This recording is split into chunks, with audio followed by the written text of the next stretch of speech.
Welcome to प्रतिज्ञा education.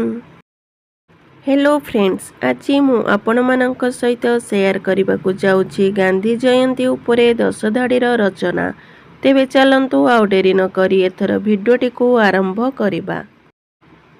प्रतिवर्ष October मास 2 तारिख रे गांधी जयंती भारत में पालन करा जाए।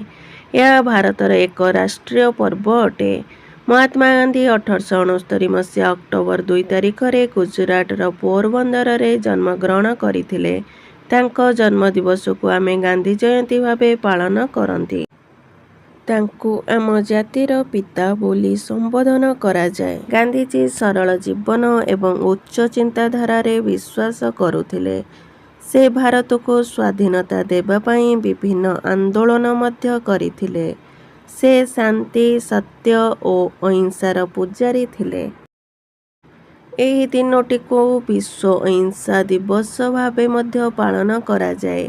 गांधी जयंती महात्मा गांधी आदर्श को मने पकाई देई थाए। Thanks for watching.